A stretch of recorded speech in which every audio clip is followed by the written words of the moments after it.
they make it so easy to date nowadays, and you're free to go out and date whoever you want and get to know whoever you want for as long as you want until you decide, let's get married, but most of the time that is months and years of getting to know each other.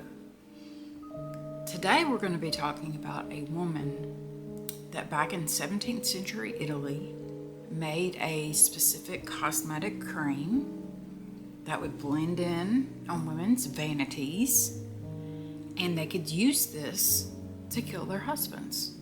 But it was only used, of course, in this instance because during this time, if you weren't married, you were nothing. You had nothing, you were nothing. Even being married, you had a little bit more respect, but your choices during this time was to get married, stay single and do sex work, or become a widow, which takes step one. So what do you do when you're in a place where you can't just date somebody for a year or 2 years or 3 years? There's a time ticking, and there's a time ticking bomb going for these girls that they have to get married. So their families maybe take a stroll together, like once or twice. They get to know each other. And we all know that in the beginning of any relationship, we all kind of wear a mask a little bit. We kind of hold back our true selves to make sure this person can handle, if they can handle us at 75%, then they can probably handle 100. You know what I mean?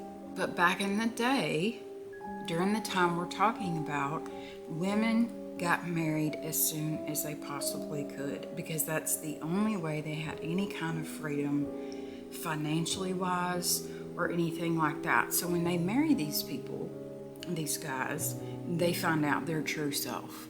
Maybe this guy says he has all this money, and the person's parents are just perfect and everybody's awesome, but they get married and then the wife discovers he's got a gambling addiction and he doesn't have as much money as he's presenting to the world.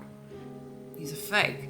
Or maybe they become abusive towards their wife, or they want them to have 15,000 kids when they don't want to have that many children. You understand?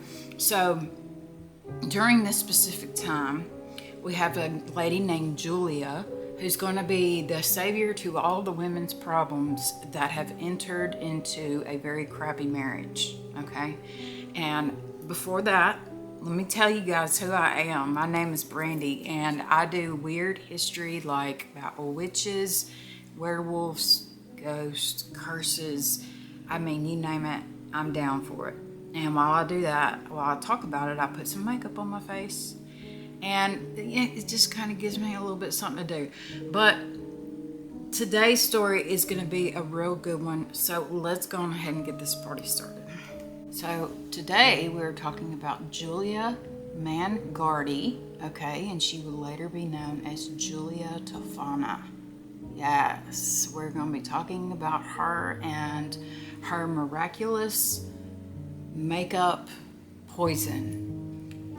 What she would do is she would sell this poison to her she had people that were helping her sell it and things like that. So she was never the person that was doing the poisoning. She just sold it in these cute cosmetic bottles where a woman could just put it on her vanity with the rest of her things, and people would be like, oh, that's just another face cream that my wife has bought, It is what it is.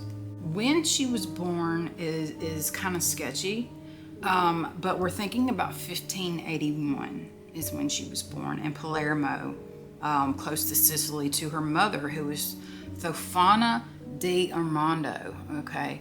And now her mom ends up getting killed because she gets caught with contraband, which was I think it was like arsenic or something.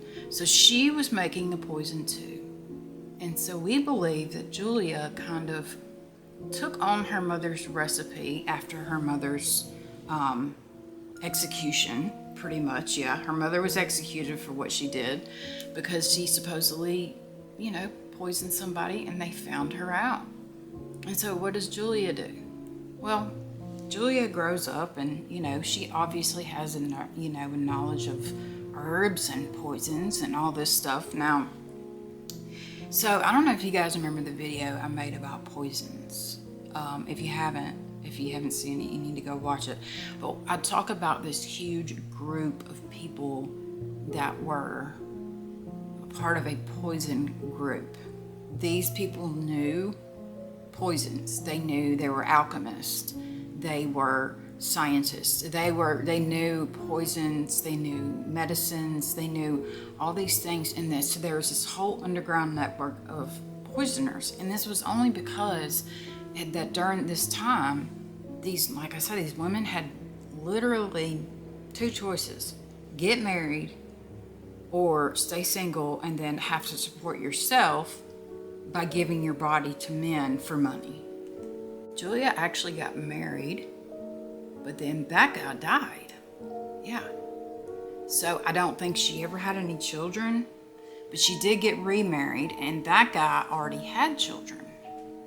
And so she had a stepdaughter, and the stepdaughter's name was Giulia Tofana, okay?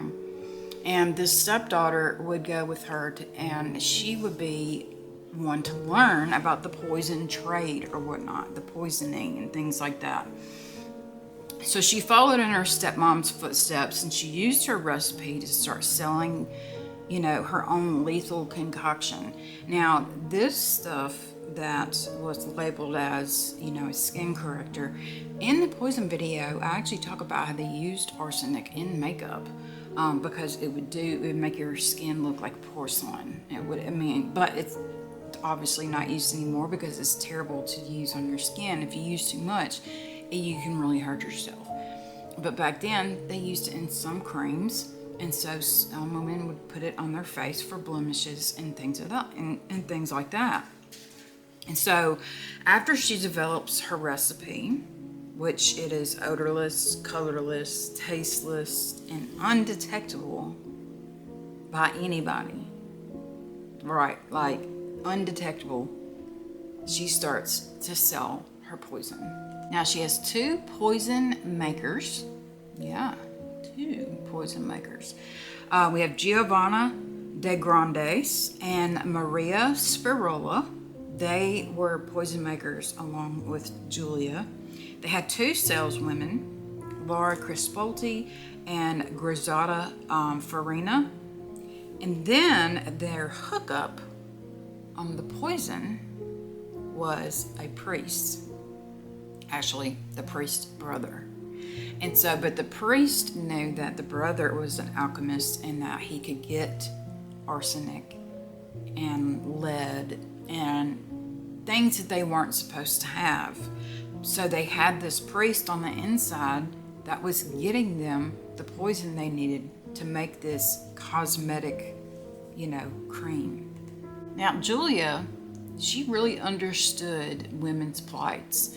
And because we don't know that much about her background, it could have been because maybe she was abused in a previous marriage. We don't know. But she sympathized so hard with these women that she was like, you know what? I've got to help them. I mean, she had friends that were in the higher ranks, like women that are married to like princes and things like that, and she sold them her cream. And I mean, they could use it at their discretion, at their will. She was the creator, selling a product, disguising it as a cream that's really good for your face. Not only did she put it in really pretty bottles, she also put St. Nicholas on the front of the bottle to make it even more inconspicuous. You have a saint on the front, so it's perfectly fine. Now, a lot of these women were forced to get married to a certain person. It was like, they didn't really have that, and they didn't have any choice in the matter. And so they end up, like I say, these women, they get married like they're supposed to, and they find out, oh gosh, my husband's a wife beater, or he likes little kids, or he's a gambler, or whatever the issue was. She was there to help, and she was there to lend an ear and to lend this cream or to sell this cream to them. And like I say, there was this criminal, magical underground of poisoners during this time all over Europe. All over Europe, there were people that were studying how to be poisoners. So like I said, she put St. Nicholas on the front to kind of make the bottle look, innocent looking. But there also was something called manna of St. Nicholas of Bari, and it was really a popular healing oil for blemishes at the time. So she put manna of St. Nicholas of Bari on this cosmetic cream, okay? But that's not what was in it. So you're probably like, B, just tell us what the heck is in this stuff.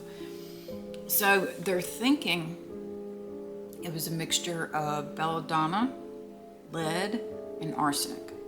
But somehow she made it all into one thing that they could sit on their vanity. And this was not like you poison them and then, no, it was not like that at all, because you didn't want to look suspicious and you want to make sure your husband has his affairs in order so that the wife is taken care of. So how exactly is this stuff given? Okay, so once you were in the inner circle and you got a bottle of the Aqua Tofana, you could decide to use it or you could decide not to, but of course most women did. Now, so they would give their husband the first dose. Now, the first dose would give them a lot of weakness, a lot of exhaustion. They would want to go lay down and sleep a lot.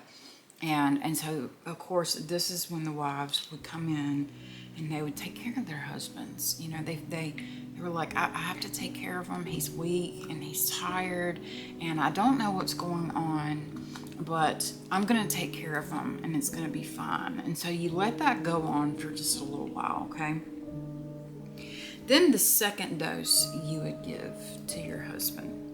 And the second dose would cause the stomach aches, extreme thirst, vomiting, dysentery, diarrhea, all the things. It would make them incredibly sick. So you're probably thinking, okay, so what did they do after that? Well, they got their affairs in order, just like I said. They wanted to make sure that their family was taken care of just in case they didn't make it through this sickness that they were going through. So they had just enough energy to make sure that their family was taken care of. But the wife, of course, knows exactly what she's doing. She's given him the second dose. He is now making a will, or if he didn't have one, and making sure that, yes, my family will be taken care of in case I die. Now, once the affairs were put in order, the wife would administer the third dose. And the third dose was the very last and most lethal dose that you could possibly get. And that would kill the man. And not only was it clear and tasteless and odorless, you couldn't even detect it in the body in an autopsy. They didn't have a way to do that yet. In my poison video, they do figure out a way, but during this time, they did not have a way to look and check the body for lead or arsenic or belladonna or anything like that. And of course, the widow would ask for an autopsy because, hey, if she's looking for a reason why her husband died, then there's absolutely no way she did it, right? If she's not looking for a reason, if she's looking for a reason, and she's devastated, right? The wife, whoever. She's devastated, and so she says, I want an autopsy. And she knows it's not going to be found in the autopsy, which is why she's totally down. All of these women are like, the lower class, they didn't do autopsies.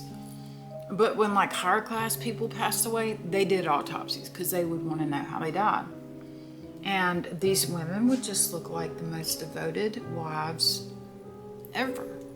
They showed that they took very good care of them while they were sick, and they did everything that they possibly could for their husband.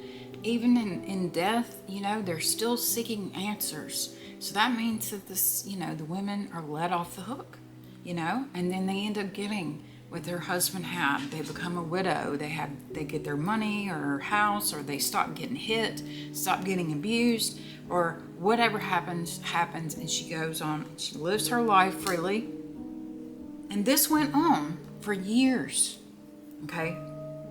Giulia made this poison, and this went on for years before anybody found out about it, okay? Which is bonkers in my opinion.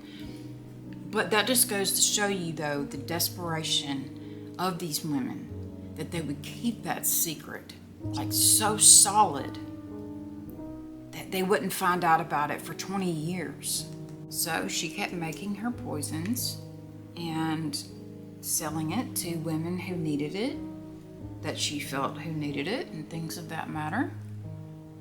And everything went fine for a little while, right? But yeah, but it doesn't ever last forever, does it? So one of her clients had bought the cream, decides to put some of the cream, the cosmetic cream, the Aqua Tofana, into her husband's soup. She's like, I'm done with this bro. I'm getting rid of him, right? And so she puts it in the soup, and she hands it to her husband for him to eat. But then all of a sudden, she gets a change of heart. And she's like, you know what? Don't eat that. Here, let me just go ahead and take that from you. No, that soup's bad. Don't eat that soup. Yeah, no, just don't do it. Well, any other normal person would be very suspicious of this. And so the man, her husband, started to question her. What was in that food? He started to beat her. Evidently, we know the reason why now. She was trying to kill him because he was beating her. But he beat her until she told him where this stuff came from, okay? And so she gives it up, and she says that it was Giulia who's making this stuff, and there's other women that are distributing it.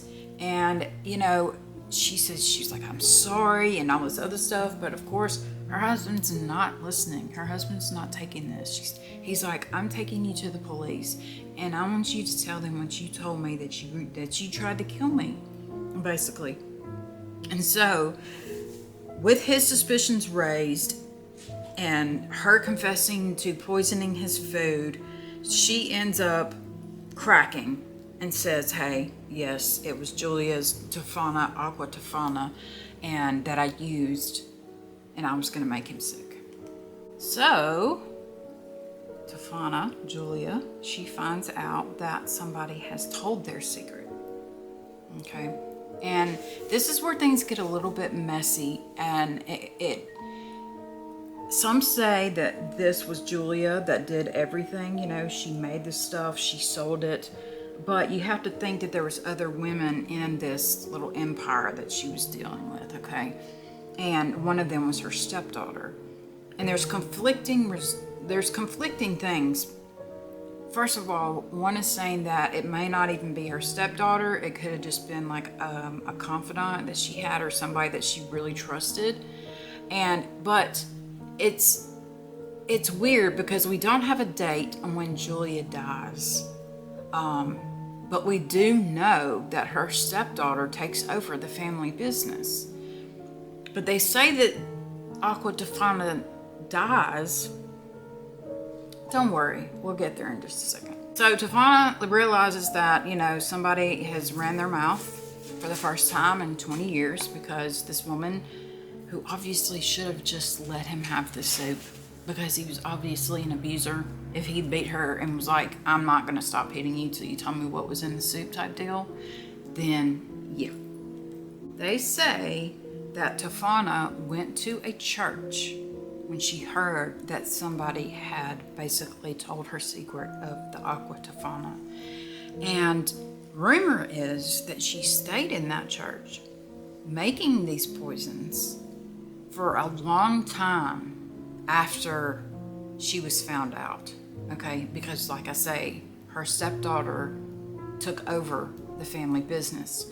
So they have said that Giulia stayed in a convent of some sort, but still continued to make poisons. But when the church supposedly found out, they killed her then and threw her over a wall.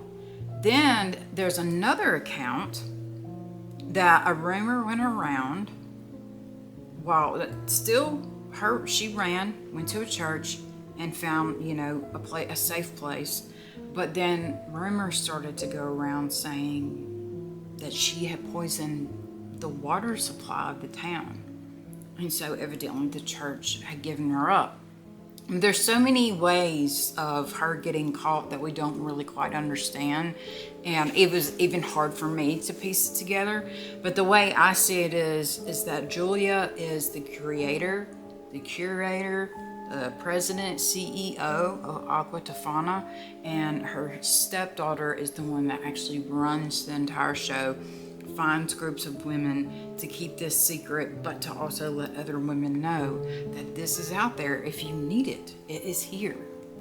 Other historians, they think that that Tofana had left the church after the whole water incident and was tortured by, the guards or whatever, and she admitting into killing 600 men, because obviously they were torturing her. When you're getting tortured, I say this almost every video, you'll say whatever you need to say to get out of the torture. But it's possible. She saw this stuff for 20 years, and probably even after that. But that's one thing that we don't know. Said that she was tortured, and that she killed as many as 600 men between 1633 and 1651, basically making her one of the most notorious murder plots in history, killing 600 men with poison, okay? And so there's also accounts that say she was hung in Rome in 1651. There's others that said that she lived into the 1700s. But I don't see how that's possible considering her birth date. But like I say, there's just so many discrepancies. And so some say she was hung and in 1651. Some people think she could have stayed at the convent till 1730, which I don't think that's true at all. I do not think that's true. But the most unfortunate thing about her getting caught was they went after the women, of course, that bought this stuff. And who do they target?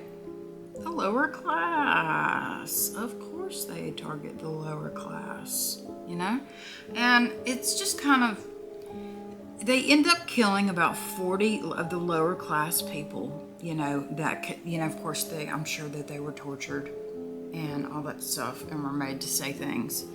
But remember I told you guys that Giulia had a huge fan base, and they were not just poor, they were also rich. So what happened to the rich, you say?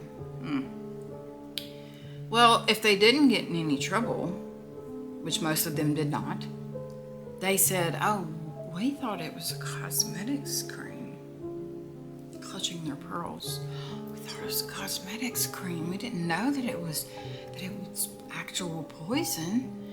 And so the higher ranking ladies, of course, got away with it because all they had to say was, I didn't know. They played the stupid card. I'm just a woman and I'm stupid and I don't know and blah, blah. I'm just saying that's just for the time being, that's just for the times. And so these luxury women got away with it, but a lot of the under lower class folks did not get away with it, unfortunately. And so they actually executed 40 of these lower class people, while the upper class were just like, hey, playing dumb, saying, I don't know anything about anything. I'm just a nobody, There are some people that believe that she lived until 1709, that she basically stayed at that church until she passed away in her sleep. So there's so many different ways that this woman could have passed away, but we don't have the correct history of it.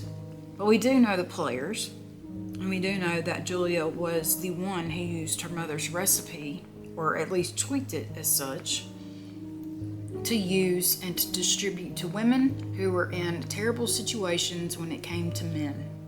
And to her, in her eyes, she was just offering these women a way out, making it easier for them to become a widow, I know that sounds so awful. It's so bad because you have to remember, these men had families too. They had like a mom and a dad that were probably super upset and sad that their son dies, and they don't know why. And the wife knows it all, she's keeping it up here, right up here where it needs to be, And everybody has a role to play in this. But in her role, she was thinking that she was helping these women. And if you think about it, she was helping these women because they had no choice. They had to get married, and if they didn't, then they were nothing, basically. So they had to, they had to do this. Now, there's a story about Aqua Tofana that has to do with Mozart. Now, he was almost positive that he was being poisoned with Aqua Tofana, and this was in 1791, okay? He fell ill, and he was not going to be able to recover from this, unfortunately. And so this is what he says, word for word. He begins to speak of death, and he said that he was basically setting the requiem for himself. But he said, quote unquote, "I feel definitively that I will not last much longer. I am sure that I have been poisoned. I cannot rid myself of this idea. Someone has given me Aqua Tofana and calculated the precise time of my death." That's what Mozart thought. He thought, okay, somebody's been giving me some of this. So maybe even after these women passed on, their secrets did not go with them. Maybe they taught their daughters, or they taught some, there's no telling how this could have happened. But Mozart was almost positive. He was like, Aqua Tofana, somebody has given me this poison, and it's like, come on, bro. A lot of people don't believe that's how he died. They're really, like they say, people are really divided on whether Mozart was poisoned or he could have died from syphilis.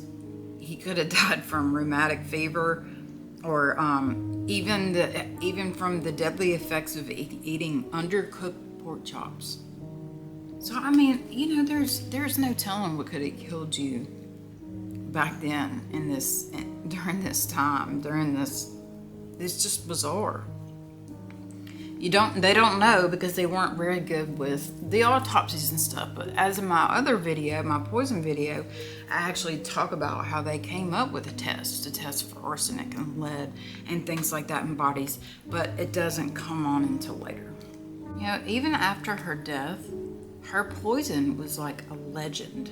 I mean, it was legendary. It was like a cautionary tale, basically, that, your wife could poison you if you're not good to her, type deal, you know what I mean? And some saw it as empowering women, giving them some kind of power, even if it is to kill somebody. Giving them poison to kill somebody is still giving them some sense of control over their life, when they've never had any control or say in anything that they've done in their life during this time. And so Giulia is thinking, I'm helping these women. I'm helping them find a way out of their marriage without going to jail and without anybody finding out or smelling it, seeing it, or figuring it out, because it was just blended in with all their other cosmetics. You just put it right there on your vanity and you're good to go. So it may have been criminal. Absolutely, yes. Yes, it was criminal for her to sell poison that was supposedly a cream for your face, but it was odorless, tasteless, and colorless poison. And you could kill somebody with it over a long period of time to make it look like you don't know how this happened and you're here to take care of your husband and that's what you're doing. But really, on the low, you know exactly what you're doing. So to her, to Giulia, this spoke of the desperation of women. trapped in these marriages that they'd never asked for. Half of these women probably didn't even meet these guys maybe before they even got married. And they're stuck with somebody they don't know. And then when that person really shows through, when normally we date people for months and the real them starts to show through. But when you just marry somebody because your mom told you to, there's no courting, there's no dating, there's no, strolls through the park with, your mom behind you to make sure y'all aren't getting handsy or anything like that. There was none of that. A lot of these women were just assigned a man and were like, go marry him. It didn't matter. They didn't care if you were getting abused, they didn't look at that. If you wanted a divorce, that was a big no. No divorce. No. Can't get a divorce. So what were these women to do? It's a huge, powerful reminder of how societal constraints can shape and destroy lives with her poison. But it's like, she gave you the choice on whether you wanted to use it or not. She made it and had her girls sell it, but it was up to you if you wanted to make it. So Giulia, being, unfortunately we don't really know how she passes. Some say she died in her sleep. Some say that she was hung. I think the stepdaughter was hung, and that kind of put an end to things. But like I say, they still could have been using that in their underground circle of poisoners, because you can't forget about them. She was a part of this, and she had almost gotten in trouble one time before. As a matter of fact, I forgot to tell you guys about, she actually ran away from Palermo and went to Rome because she was being accused of poisoning somebody, but nothing ever came of it. And so she just continued. I think that's when she was like, I'm going to learn from my mistake and tweak this recipe just a little bit better and then see what happens type deal. And that's exactly what she did. And it's sold like hotcakes in cute little cosmetic bottles with St. Nicholas on them, saying that it is to get rid of your blemishes and to make you beautiful and all this other stuff. And your husband will never know because he'll just think it's another bottle of cream that you bought for yourself or whatnot. Sorry, I'm wiping this stuff all over my face. But Giulia was a beacon of hope for a lot of women in 17th century Italy. Yes, she was a beacon of hope because some of these women were so desperate. You have to be so incredibly desperate to want to kill your husband. That man has either done something so terrible to you you can't even tell nobody, or he's done something to your kids, or it doesn't matter. I'm telling you, she felt bad for these women because I think that her first marriage, she kind of, knew that being married and being forced to be married is not the be-all, end-all of everything. And she felt so bad from hearing from her friends about how they were getting hurt in their marriages and their children are getting hurt. And so I think she just really felt like she was a savior during this specific time in history, because she was helping these women get out of bad situations by unfortunately killing their husbands, but doing it in a way that left no suspicion on the wife whatsoever. No suspicion. And so that's how they got away with it for so long, until old girl felt bad about the soup she was giving him and took it back. He beat her up until she said, hey, yeah, I'll put this in there and blah, blah, blah. And then that's when everything comes crashing down. But the circle of the poisoners still kept going on, even after Giulia passed away and her stepdaughter passes away. It still kept going on even after her death. So just know she was doing this for the goodness of womankind. And she was trying to help these women out of bad situations that their families had put them in. Was it wrong? Yes. You definitely shouldn't kill people. But I see why she did it. And I see where she was coming from in her heart with it. You can feel it. Anyway, so that's the story for today. I'm sorry it took me a while to get one out. It was my kid's birthday this past weekend. And then yesterday I filmed all this and it was in slow mode and no sound. So one of my kids messed with my camera. But that's neither here nor there. That's our story for today, you guys. I love you. If nobody's told you that today, and always take care of yourself. Have a good one.